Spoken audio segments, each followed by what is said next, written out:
জান্নাতীরা তখন উত্তর দিবে, আল্লাহ, ও জান্নাতের মালিক আল্লাহ, দুনিয়ায় আপনার কদমে আমরা সেজদা দিয়েছি, কোনোদিন আপনাকে আমরা দেখি নাই।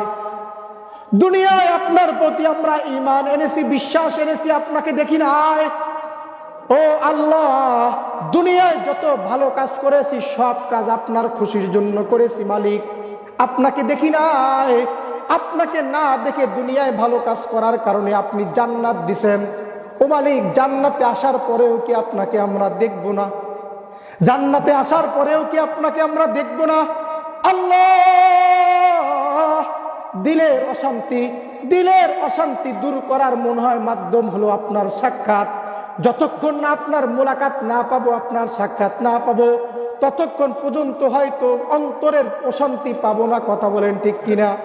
কিতাবের ভিতরে আসছে আল্লাহ তাআলা ফেরেশতাদেরকে ডাক দিবে, ইয়া ফেরেশতা ইরফা হিজাব, ইরফা হিজাব, ইরফা হিজাব বাইনি ওয়া বাইনা আবদি। ও ফেরেশতারা, পর্দা সরাও, পর্দা সরাও। আজকে আমি আমার বান্দাদের সাথে সরাসরি সাক্ষাৎ করব, সরাসরি মোলাকাত করব। কিতাবের ভিতরে আছে জান্নাতীদের সাথে যখন আল্লাহ তাআলা সরাসরি সাক্ষাৎ করবে, জান্নাতীদের সাথে যখন আল্লাহ তাআলা সরাসরি মোলাকাত করবে, জান্নাতীদের সাথে যখন আল্লাহ তাআলা কোলাকুলি করবে, ওই জান্নাতীরা জান্নাতের যত নাজ নিয়ামত পাইছে সব ভুইলা যাবে। সুবহানাল্লাহ।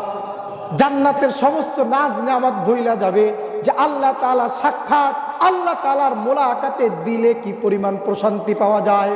এর জন্য দোস্ত, মেরাজের অন্যতম ইতিহাস হলো আল্লাহর হাবিব জান্নাত দেখছেন, জাহান্নাম দেখাইছেন।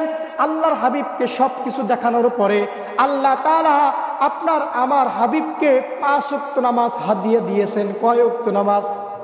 আরো জোরে বলেন, কয় ওয়াক্ত? ইতিহাস, অনেক ইতিহাস আছে, সংক্ষেপে বলি।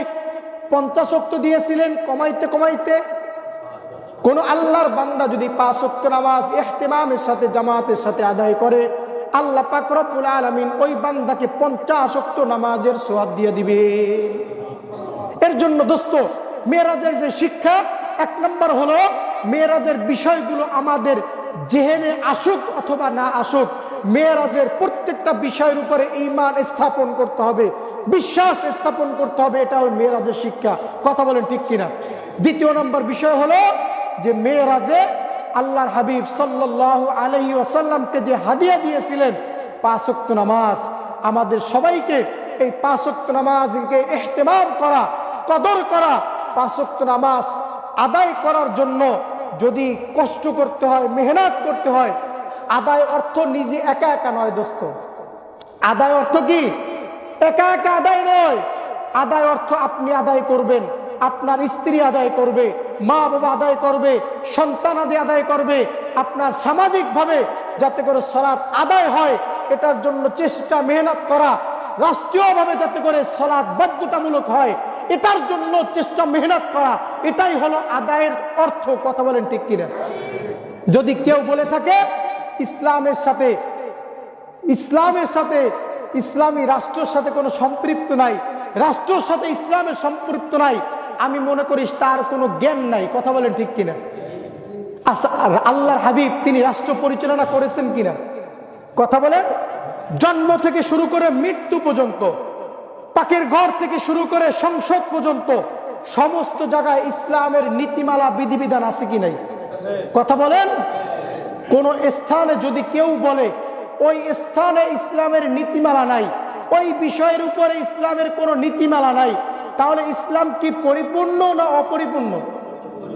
অপরিপূর্ণ থেকে যায়। ইসলাম অপরিপূর্ণ জীবন ব্যবস্থা নয়, ইসলাম হলো পরিপূর্ণ জীবন ব্যবস্থা। কথা বলেন ঠিক কিনা? ইসলাম পরিপূর্ণ না পরিপূর্ণ? পরিপূর্ণ জীবন ব্যবস্থা। অতএব জন্ম থেকে শুরু করে মৃত্যু পর্যন্ত, রান্নাঘর থেকে শুরু করে সংসদ পর্যন্ত সমস্ত জায়গায় ইসলামের নীতিমালা যদি থাকে, মুসলমান হিসাবে প্রত্যেকটা জায়গায় কোরআন আইন বাস্তবায়নের জন্য চেষ্টা, মেহনত করা, নামাজের জন্য চেষ্টা, মেহনত করা, এটাই হবে নামাজ আদায়ের ভিতরে শামিল। কথা বলেন ঠিক কিনা? অতএব আসুন, এই মেরাজ, যেহেতু আজকে রজবের শেষ জুমা, আজকে জানেন আপনার রজবের শেষ জুমা, আজকে রাতে শাবান মাসের চাঁদ উঠে যাবে। শাবান মাসের চাঁদ আজকে রাতে উঠবে, আজকে 30 তারিখ রজব মাসের। অতএব আর বিলম্ব না করে আমরা রমজানের প্রস্তুতি গ্রহণ করি এবং মেরাজের শিক্ষাগুলো যেগুলো আছে এখান থেকে শিক্ষা অর্জন করে আমরা আমাদের ব্যক্তি জীবন, পারিবারিক জীবন, সামাজিক জীবন, রাষ্ট্রীয় জীবনকে আমরা কোরআন সুন্নাহ অনুযায়ী পরিচালনা করার চেষ্টা ও মেহনত করি।